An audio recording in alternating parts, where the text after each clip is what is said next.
नमस्ते दोस्तों, आज हम जानेंगे रीट लेवल फर्स्ट के मैथमेटिक्स के क्वेश्चन जो एग्जाम में आए हुए क्वेश्चन हैं, उनका सॉल्यूशन हम करेंगे। देखिए सॉल्यूशन आपकी स्क्रीन पर।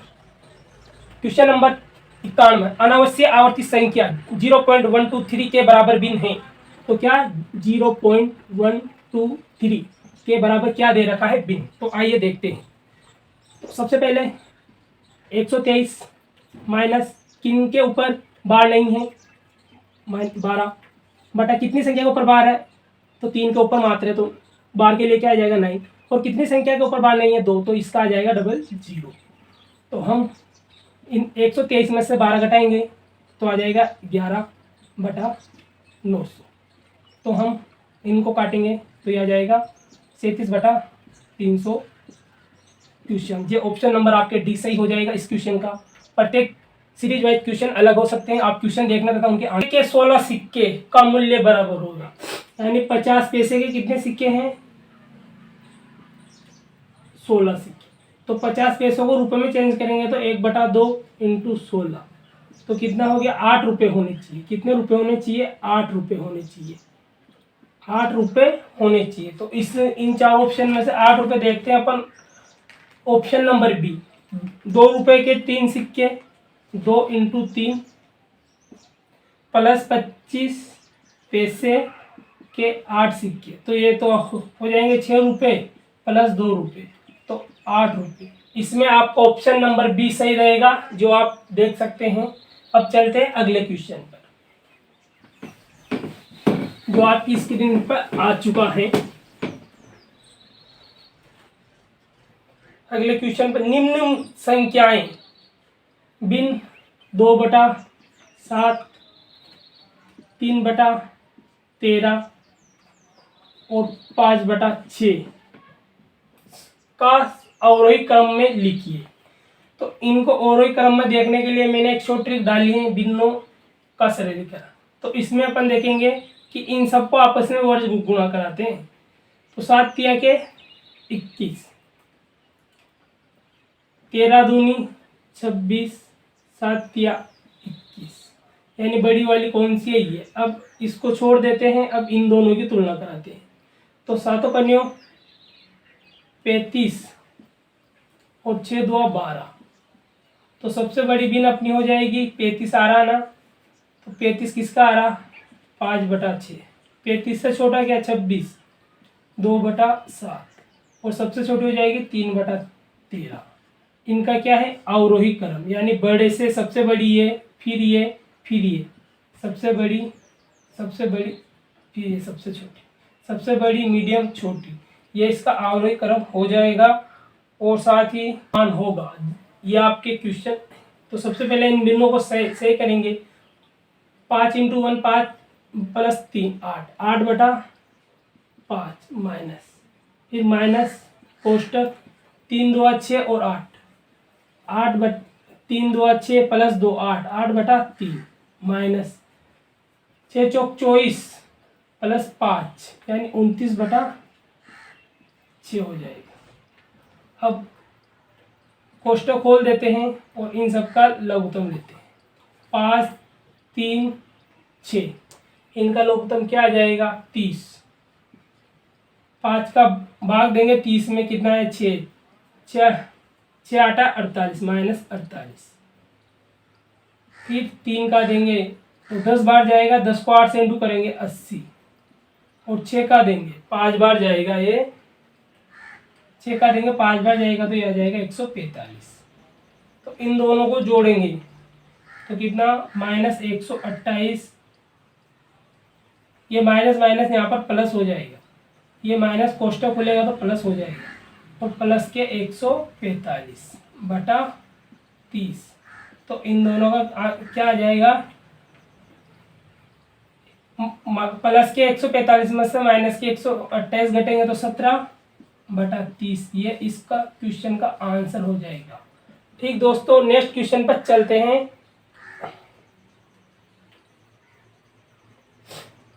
अगले क्वेश्चन पर चलते हैं, देखते हैं। को विभाजित करने पर प्रत्येक स्थिति में 4 शेष बचे, यानी वह बड़ी से बड़ी संख्या कौन सी है जो 244 और 2052, 244 और 2052 में से भाग देने पर प्रत्येक कंडीशन में 4 शेष बचे। तो 4 शेष बचे यानी 4 माइनस कर देते हैं इनमें से, तो ये कितना जाएगा 240। इसमें से 4 घटाएंगे तो 2048। अब हमें कुछ भी नहीं करना है, अब इनका एलसीएम ले लेना है। क्या 240 और 2048 का हमें HCF निकालना है, सबसे बड़ी हाईएस्ट कॉमन फैक्टर निकालना है, सबसे बड़ी संख्या। तो हम इसमें देंगे 2 का भाग, तो 1 2 120 बार चला गया, और ये 2048 का आधा कितना हो जाएगा 1024। फिर इसमें जाएगा 2 का, तो ये आ जाएगा 60, इधर आ जाएगा 512, इसमें देंगे। फिर इसमें जाएगा 2 का, ये आ जाएगा 30, ये आ जाएगा 256। फिर इसमें देंगे 2 का, इसमें आ जाएगा 15 और इसमें आ जाएगा 128। अब इन दोनों संख्याओं में समान संख्या से विभाजित नहीं हो रहा है, तो हमारा HCF क्या आ जाएगा मतलब पर 2 इंटू 2 4 4 4 दूनी 8 8 दूनी 16। तो ये दी गई संख्या किससे विभाजित होगी 16 से, तो इस क्वेश्चन का क्या आंसर हो जाएगा 16। 16 की आंसर मेरा ऋण। पी ने कितना रुपए लिया, पी ने लिए 9000 रुपये। कितने लिए 9000 रुपये का ऋण 8.5% रेट क्या है 8.5% वार्षिक ब्याज की दर से, टाइम दे रखा 2 वर्ष 8 माह का, तो उसे कुल कितनी राशि पुनः लौटानी पड़ेगी। तो टाइम को सही कर लेते हैं 2 + 8/12, तो यह जाएगा 2/3। तो 3 दूनी 6, 6 + 2 यानी 8/3। टाइम कितना हो गया 8/3। तो साधारण ब्याज का सूत्र क्या है, मूलधन इंटू दर टाइम बटा 100। तो ये 3 बटे के नीचे ले लेते हैं, कितना आ जाएगा, ये 2 जीरो से 2 जीरो और ये 0 लगा ही, तो यहाँ पर आ जाएगा, तो इस 0 से इस 0 और 3 से 3 बार। तो हम करेंगे 3 इंटू, इन दोनों को इंटू करेंगे तो 8 चौक 64 40 यानी 680, और इनको करेंगे तो कितना आ जाएगा ये 2040। ये क्या आ गया अपने ब्याज आ गया। तो पुनः राशि लौटानी पड़ेगी, तो हमें क्या लौटाना पड़ेगा मूलधन प्लस ब्याज। तो इसमें क्या 9000 जोड़ देते हैं, तो कितना आ जाएगा टोटल आंसर अपना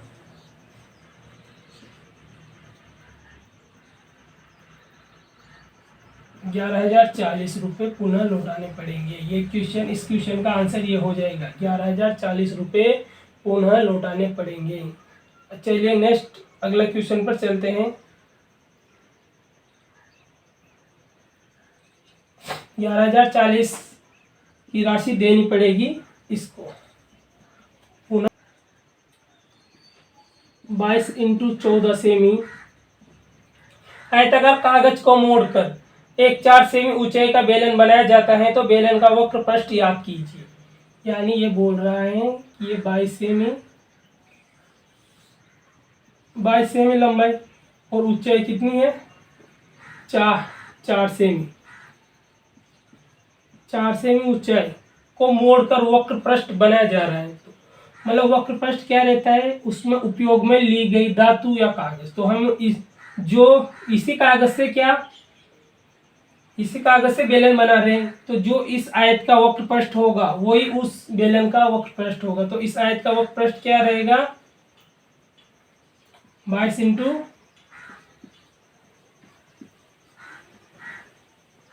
4, तो इसमें क्या आ जाएगा 28 semi square.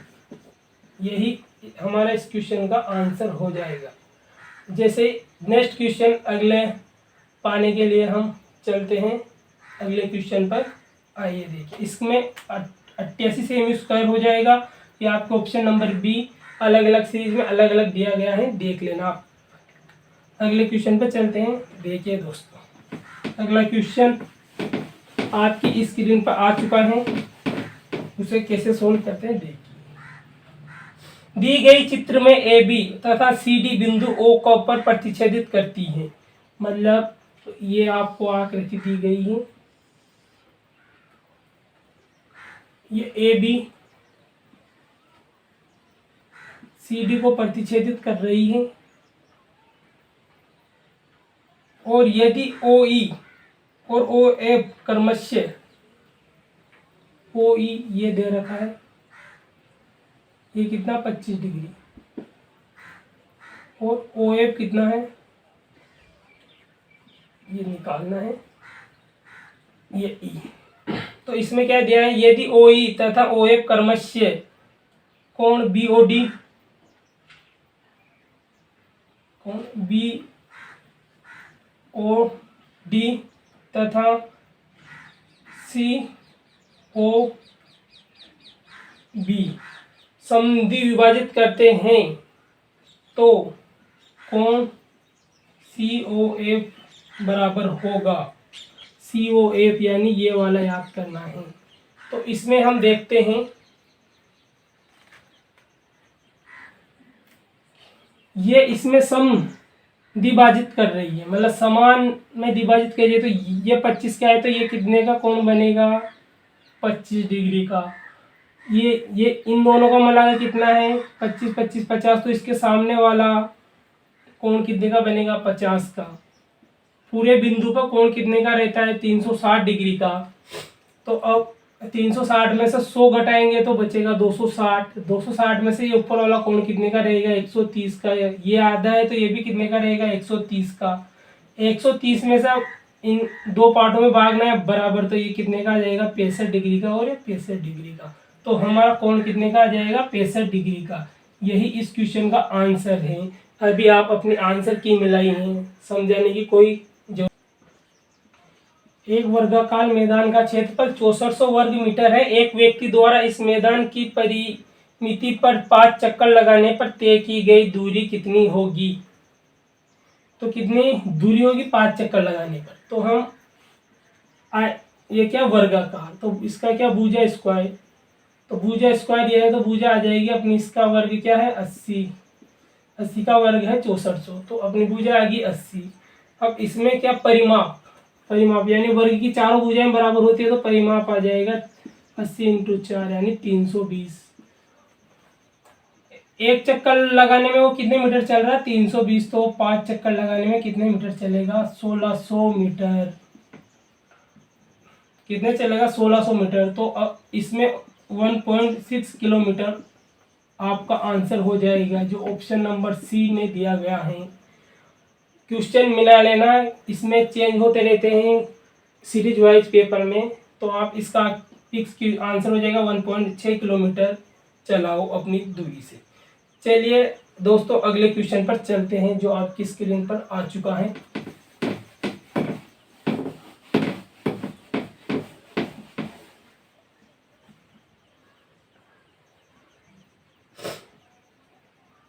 Question number 2 metre into 1.5 metre into 1 metre नाप के पानी के टैंक को एक नल द्वारा 20 लीटर प्रति मिनट की गति से बढ़ने में कितना समय लगेगा।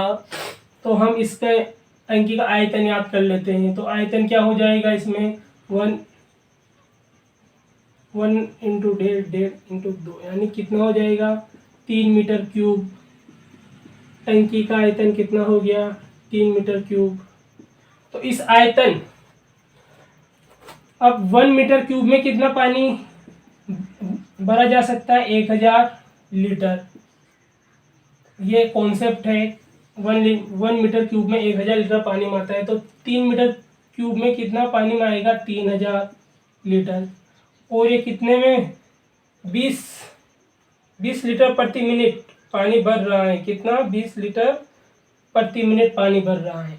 तो यहाँ पर 20 से विभाजित कर देते हैं, तो 0 से 0 ये काटा 150 बार, तो ये क्या आ गया, 150 मिनट में ये अपने पूरी टंकी को भर देगा। इसमें 150 मिनट नहीं दिया गया है, तो इनको तोड़ते हैं।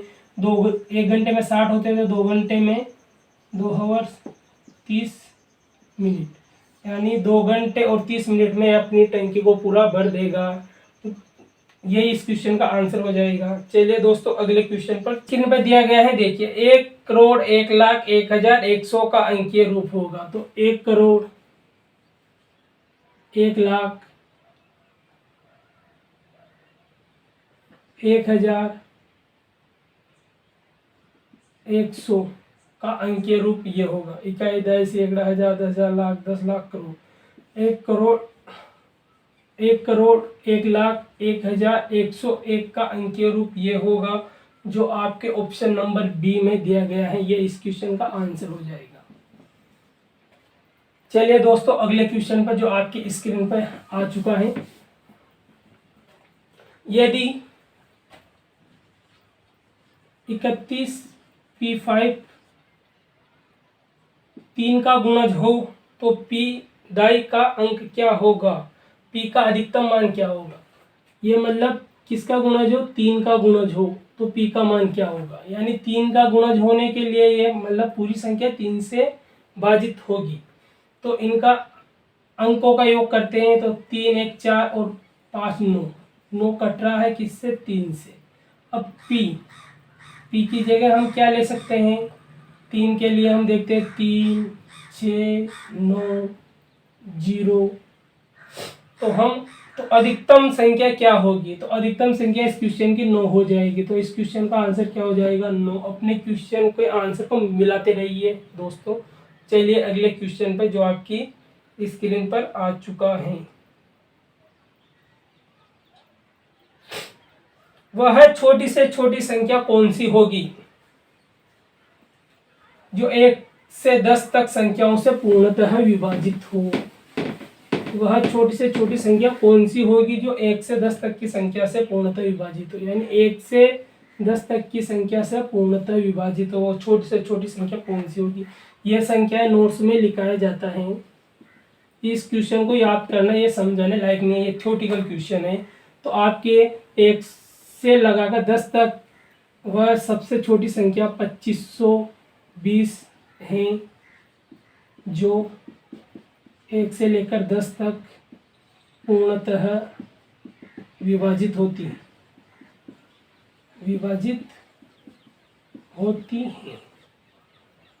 अगले क्वेश्चन पर चलते हैं दोस्तों। तो इसका आंसर क्या हो जाएगा, 2520। अगले क्वेश्चन पर चलते हैं जो आपकी स्क्रीन पर दिया गया है। दो अंकों की सबसे बड़ी अभाज्य संख्या और सबसे छोटी अभाज्य संख्या का अंतर क्या होगा। तो 2 अंकों की अभाज्य संख्या, 2 अंकों की अभाज्य तो 2 अंकों की अभाज्य संख्या सबसे छोटी क्या है, 11, और सबसे बड़ी क्या है, 97। तो इन दोनों का अंतर क्या हो जाएगा, 86। तो अपने इस क्वेश्चन का आंसर क्या हो जाएगा, 86। 2 अंकों की सबसे छोटी तथा सबसे बड़ी संख्याओं का अंतर, अभाज्य संख्याओं का अंतर हो जाएगा 86। सबसे बड़ी अभाज्य संख्या 2 अंकी 97 और सबसे छोटी 11 है। तो इन दोनों का अंतर 86 आपके ऑप्शन में देख सकते हैं, ऑप्शन नंबर बी। अब अगले क्वेश्चन पर चलते हैं जो आपकी स्क्रीन पर आ चुका है।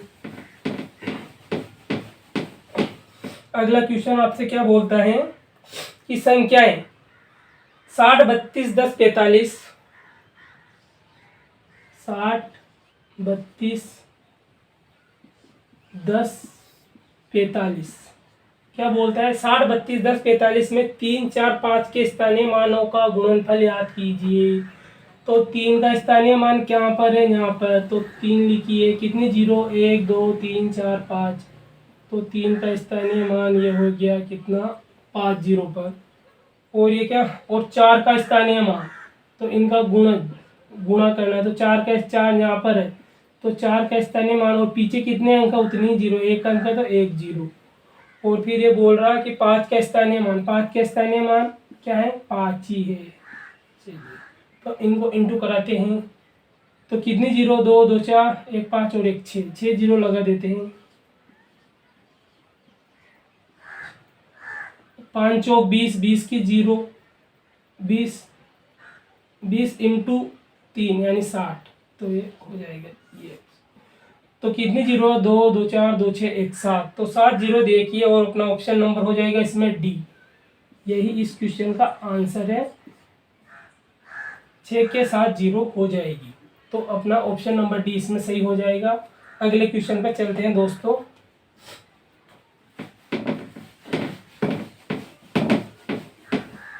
क्वेश्चन नंबर अगला, इसको सरल करना है, का मान याद करना है। 25 प्लस 12 इंटू 33 माइनस 25 भाजित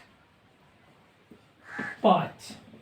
तो हमें भाजित किससे करना है? 5 से। तो ये 5 का भाग देंगे सब सर्वप्रथम। तो ये तो आ गया 5 माइनस, इसको यहाँ पर लिख देते हैं 5 माइनस, अब इन दोनों को मल्टीप्लाई कराएंगे।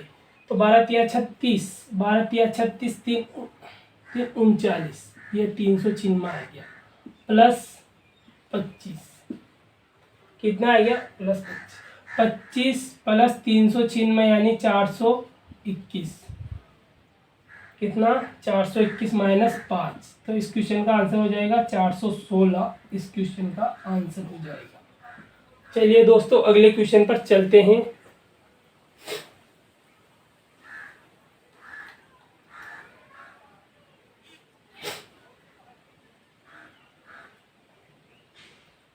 अगले क्वेश्चन पर चलते हैं। अगला क्वेश्चन आपकी स्क्रीन पर आ चुका है, देखिए उसे।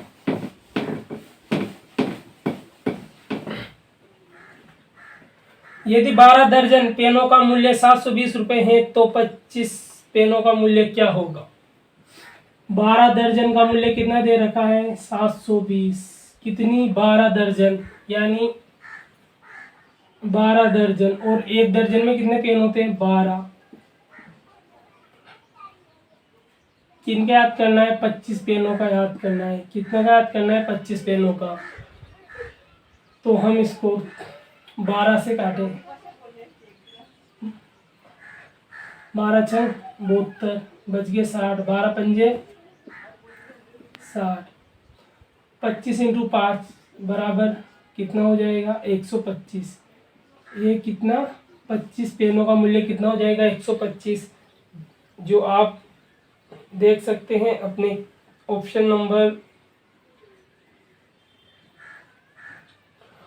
नंबर सी इसका सही आंसर हो जाएगा। अगले क्वेश्चन पर चलते हैं। 5 छात्रों का औसत भार 40 किलोग्राम है। यदि उसमें से एक छात्र जिसका भार 50 किलोग्राम है छोड़कर जाता है तो शेष बचे छात्रों का औसत कितना होगा? शेष बचे छात्रों का औसत कितना होगा, ये देखना चाहिए। तो 5 छात्रों का औसत कितना है? 40 किलोग्राम। कितना है? 40। तो कुल कितना हो जाएगा? कुल वजन कितना हो जाएगा? 200। कितना हो जाएगा? 200। और एक 50 वाला स्टूडेंट चला गया तो ये कितना हो गया? 150 बचा। 50 वाला स्टूडेंट चला गया और स्टूडेंट एक गया तो कितने स्टूडेंट बचे? 4। तो इनका औसत कितना हो जाएगा? 150 बटे 4। तो इसका आंसर आ जाएगा 37.5। इस क्वेश्चन का ये आंसर हो जाएगा। एक वस्तु 10% लाभ से विक्रय मूल्य 330 रुपए है तो बेची जाती है, तो उस वस्तु का क्रय मूल्य क्या होगा? 10% लाभ पर 330 रुपए में बेची जाती है तो उस वस्तु का विक्रय मूल्य क्या रहेगा? तो अपने आप में क्रय मूल्य क्या रहता है? 100 रुपये। 10% लाभ पर बेची यानी 110। तो कितनी वस्तु कितने में बेची? 310। और परसेंटेज में कितना? 110। 100 अपने आप में क्रय मूल्य 10% लाभ पर यानी, और वस्तु का क्रय मूल्य कितना? 100। तो ये 0 से 0, ये 11 तिया 33। तो वस्तु का क्रय मूल्य क्या हो जाएगा? 300 रुपये। यही इस क्वेश्चन का आंसर है। मिला लेना अपने आंसर की के साथ। ऑप्शन डी इसका सही आंसर हो जाएगा। एक विद्यालय में श्रमदान शिविर के अंतर्गत, अगला क्वेश्चन पर आ चुके हैं। एक विद्यालय में श्रमदान शिविर के अंतर्गत 12 छात्र 7 घंटे की सफाई करते हैं। यदि उतने ही बाग 6 घंटे में साफ करना हो तो कितने छात्रों की आवश्यकता होगी। अच्छा क्वेश्चन है जो आपकी स्क्रीन पर आ चुका है। कितने 12 छात्र 7 घंटे काम करते हैं और काम रे को पूरा करते हैं। यदि ये कितने घंटे में पूरा करना है 6 घंटे में, तो कितने छात्रों की आवश्यकता होगी। तो 6 से काटा है कितनी 2 बार, तो 7 दूनी 14। कितने छात्रों की आवश्यकता होगी 14 छात्रों की आवश्यकता होगी। यही इस क्वेश्चन का क्या आंसर है। अगले क्वेश्चन पर चलते हैं। अगले क्वेश्चन आपकी स्क्रीन पर आ चुका है। इस क्वेश्चन को समझना, ये आकृतियों से संबंधित क्वेश्चन है। दी गई चित्र में ओपी समांतर है आर एस के। तो ये चलिए चित्र बना देते हैं पहले। ये से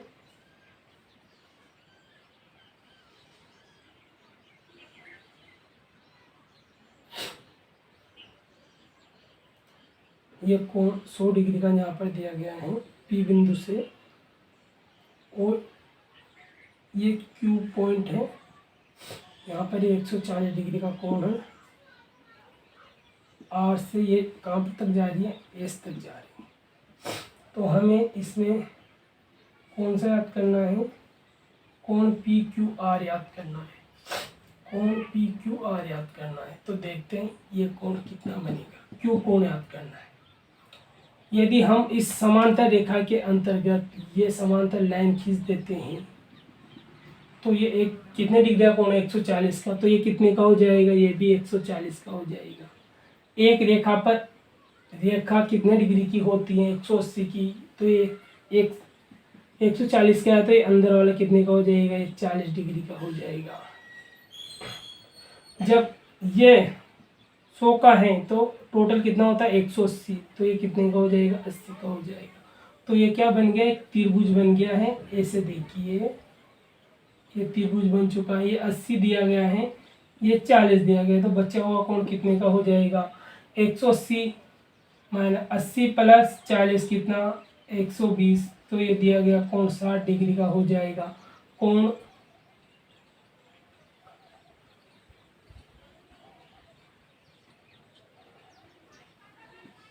पी क्यू आर बराबर आपके 60 डिग्री का हो जाएगा। यही इस क्वेश्चन का आंसर है। अगले क्वेश्चन पर चलते हैं। चलिए दोस्तों, मिलान चिन्हों का उपयोग करते हुए निम्न में से कौन सी संख्या 9 को प्रदर्शित करती है। मिलान चिन्हों का उपयोग करते हुए निम्न में से कौन सी संख्या 9 को प्रदर्शित करती है। तो 9 को प्रदर्शित करने के लिए क्या 1 2 3 4 5 6 7 8 9 ये आकृति जिस ऑप्शन में है वो देख सकते हैं आप, ऑप्शन नंबर सी। ये आकृति जिस ऑप्शन में बन रही है उस पर आप क्लिक कर देना, वो इस क्वेश्चन का आंसर है। तो इसका क्या ऑप्शन नंबर सी आंसर हो जाएगा। अगला क्वेश्चन आपकी स्क्रीन पर आ चुका है। देखिए अगले क्वेश्चन पर, एक व्यक्ति का मासिक वेतन 24,000 रुपये है। उसके शिक्षा पर किए व्यय को पाई चार्ट पर दर्शाने वाले त्रिज्यखंड का केंद्रीय कोण 60 डिग्री है। तो उसकी शिक्षा पर व्यय क्या होगा। यानी एक व्यक्ति का मासिक वेतन कितना है 24,000 रुपये, और उसने एक त्रिज्यखंड पर बताया गया है। तो ये कितने का होता है पूरा 360 डिग्री का। ये कितने का होता है 360 डिग्री का। तो उसने ये शिक्षा वाले को कितना माना है 60 डिग्री माना है। कितना माना है 60 डिग्री माना है।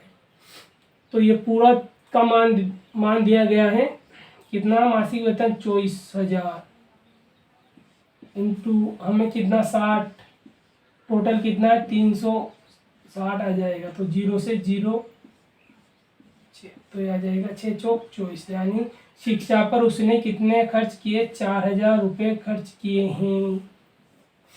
Paper easy to moderate level का था, ज़्यादा कठिन क्वेश्चन नहीं थे आपके मैथ में। आप देख सकते हो पेपर कैसा भी गया हो, आपको तैयारी नियंत्रण रखनी चाहिए। और जैसे ही अभी सेकंड ग्रेड तथा फर्स्ट ग्रेड आ रही हैं तो उसकी तैयारी को नियंत्रण करते रहें। हमारे द्वारा दी गई ये आंसर की सभी सही हैं। आप अपने सभी क्वेश्चनों का मिलान कीजिए तथा ऐसे ही लेटेस्ट क्वेश्चन पाने के लिए हमारे चैनल ऑल जॉब मेथड्स को सब्सक्राइब कीजिए। थैंक यू दोस्तों। जय हिंद, जय भारत।